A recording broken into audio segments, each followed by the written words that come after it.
আপনারা door to ডোর সবার কাছে যান, কেন বহিরাগত নিয়ে আসতে হবে? ক্যাম্পাস যে আমরা নিরাপদ করতে চাই, নিরাপদ ক্যাম্পাস তো আপনাকে আগে যে কমিটমেন্ট আছে সেটা প্রমাণ করতে হবে। প্রতিদিনের মতো আজকে পরিচালনা করছি, আমরা শিক্ষার্থীদের স্বতঃস্ফূর্ত রেসপন্স দেখতে পাচ্ছি এবং আমরা যে ইশতেহার প্রকাশ করেছি সেই ইশতেহারের মধ্যে শিক্ষার্থীদের আকাঙ্ক্ষার প্রতিচ্ছবি প্রতিফলিত হয়েছে এবং আপনারা জানেন এখানে 6 ইয়েস এবং 6 নো যেটা খুব জনপ্রিয় হয়ে উঠেছে।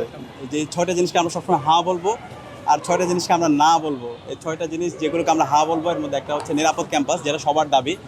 এরপর হচ্ছে আবাসন সংকট সমাধান, এবং আবাসন সংকটটা আমরা কীভাবে সমাধান করবো সেটা রূপরেখা আমাদের করা হয়ে গিয়েছে। নারী শিক্ষার্থীদের নিরাপত্তা, সেটা রূপরেখাও আমাদের আছে। চিকিৎসা সুবিধা ও স্বাস্থ্যসম্মত খাবার, উন্নত পরিবহন, ক্যারিয়ার গঠনে পর্যাপ্ত তথ্য সেবা। এই 6টা জিনিসকে আমরা সবসময় হ্যাঁ বলবো, আর 6টা জিনিসকে না বলবো সেগুলো আমি একটু আপনাদেরকে পড়ে শোনাই। কর্তৃত্ববাদী রাজনীতি, নির্যাতন ও সহিংসতা, গণরম গ্যাসরুম কালচার, বৈষম্যমূলক নীতি ও আচরণ, মাদক চিন্তায় চাঁদাবাজি, লাঞ্চের পরে আসেন কালচার, ইসলামোফোবিয়া এবং সাইবার বুলিং।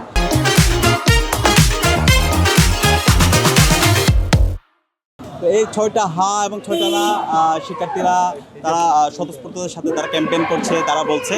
তো আমরা আশা রাখছি ইনশাআল্লাহ শিক্ষার্থীরা আমাদের যে ইশতেহার সেই ইশতেহার তারা যেভাবে গ্রহণ করেছে, আসন্ন ডাকসু নির্বাচনে তারা ব্যালট বিপ্লবের মাধ্যমে তারা তাদের মতামতের মাধ্যমে তারা আমাদের যে নেতৃত্ব সেই নেতৃত্বকে তারা বেছে নেবে এবং তাদের পরিণত করার সুযোগ করে দেবে। আর আমরা যখন ক্যাম্পেইন করছিলাম, শিক্ষার্থীদের কাছে যখন আমরা যাচ্ছিলাম, একই সাথে আমরা দেখতে পাচ্ছি আমাদের কিছু বন্ধুপতি তারা বহিরাগত নিয়ে এসে ক্যাম্পেইন করছে। তো আমি তাদেরকে অনুরোধ করবো, আপনারা ডোর টু ডোর সবার কাছে যান, কেন বহিরাগত নিয়ে আসতে হবে? ক্যাম্পাস যে আমরা নিরাপদ করতে চাই, নিরাপদ ক্যাম্পাস তো আপনাকে আগে যে কমিটমেন্ট আছে সেটা প্রমাণ করতে হবে। এখন আপনি যদি বহিরাগত নিয়ে সেখানে ক্যাম্পেইন করেন, তাহলে আলটিমেটলি তো এটা হচ্ছে আর বহিরাগত মুক্ত ক্যাম্পাস যে আপনি কথা বলতেছেন সেটা তো আর হইল না। তো সে জায়গায় আমি অনুরোধ করবো, এই বহিরাগত মুক্ত ক্যাম্পাস করতে হবে। বিশ্ববিদ্যালয়ের শিক্ষার্থীদের কাছে আপনারা নিজেরাই যান, আপনাদের আকাঙ্ক্ষার কথাগুলো বলেন, আপনাদের প্রত্যাশার কথাগুলো বলেন, এবং শিক্ষার্থীরা আপনাদেরকে দেখে সাদরে গ্রহণ করবে যদি আপনাদের যে ইশতেহার, আপনাদের কথাগুলো তাদের ভালো লাগে। তো সেই জায়গা থেকে আমরা আমাদের জায়গা থেকে যে কাজগুলো করছি, শিক্ষার্থীরা স্বতঃস্ফূর্তভাবে আমাদেরকে গ্রহণ করছে। আমরা সমস্যার মুখে পড়ছি না, কিন্তু আমরা ইতিমধ্যে অনেকগুলো অভিযোগ নির্বাচন কমিশনের কাছে দিয়েছিলাম।